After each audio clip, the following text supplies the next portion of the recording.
రైతులందరికీ నమస్తే. మనమైతే 6 నెలల నుంచి కోళ్ళ ఫామ్ పెట్టి రన్నింగ్ చేయడం జరుగుతుంది. ఈ రోజు నుండే వీడియోలు చేయడం స్టార్ట్ చేశాము. మన దగ్గర 150 కోళ్ళ వరకు ఉన్నాయి, పుంజులు పెట్టెలు కలిసి అన్నీ. ఈ షెడ్ మొత్తాన్ని 2 గుంటల్లో నిర్మించుకోవడం అయింది. ఈ షెడ్ చుట్టుపక్కల కూడా ఫించింగ్ వేసాం, ఓపెన్ ప్లేస్ ఉంది. మన దగ్గర నాటుకోళ్ళు మరియు బాతులు కూడా ఉన్నాయి. పిల్ల మన షెడ్లో పెంచుకునే కుక్క. మనం షెడ్డులోనే ఒక సైడ్కి ఇట్లా దానబత్తాలు వేసుకున్నాము. షెడ్ కూడా చాలా పెద్దగానే ఉంది. కోళ్ళకు కూడా ఇరుకుటంగా లేకుండానే ఉన్నది. మన హరీష్ అయితే ఇప్పుడు కోళ్ళను పరీక్షించుతుండు. పొలిగేసిన గుడ్లు ఎలా ఉన్నాయని చూస్తుండు.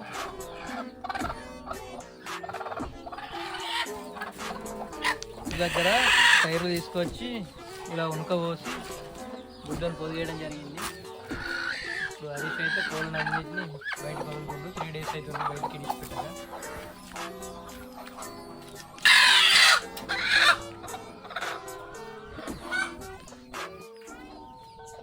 కోళ్ళు ఎక్కువగా ఎత్తులోనే పడుకోవడానికి ఇష్టపడతాయి కాబట్టి ఇలా కోళ్ళు పడుకోవడానికి ఇక్కడ పైన ఇలా సెట్ చేసాం.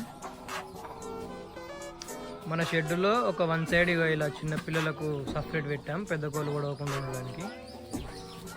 మన హరీష్ అయితే బాతుగుడ్లు కూడా కోడికేసాడు. కోడికేస్తే అవి కూడా 2 పిల్లలు చేయడం జరిగింది.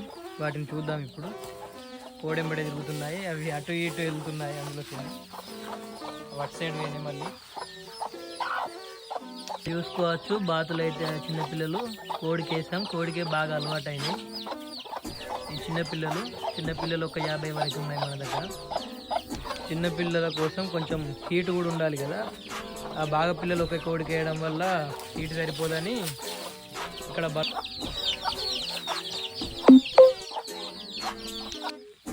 మన బాతులు అయితే 41 రోజులకు కోడికి వేస్తే 2 కోళ్ళకి వేసాం. 2 పిల్లలు అయితే అయినాయి. ఈ కోడికి లాస్ట్. ఈ కోడి చేసింది పిల్లల్ని మంచి ఎంబడి ఎంపుకుంటుంది. ఇలాంటి సమస్య అయితే లేదు ఇప్పటి వరకు. పెద్ద బాతులు కూడా చూద్దాం, అవి బయట ఉన్నాయి. ఇప్పుడైతే మన ఫామ్లో 6 కోళ్ళు గుడ్ల మీద ఒదుగుతున్నాయి. ఇక్కడ చూసుకోవచ్చు. ఇక్కడ హరీష్ అయితే టైర్లలో ఉనుకోపోసి కొన్ని గడ్డేసి ఇలా సెట్ చేశాడు. ఈ తట్టలు ఉన్నాయి కానీ తట్టల మీద కప్పడానికి ఊపిరి కప్పి కూడా ఉంచాడు. వాటికి శ్వాస ఆడాలి కదా.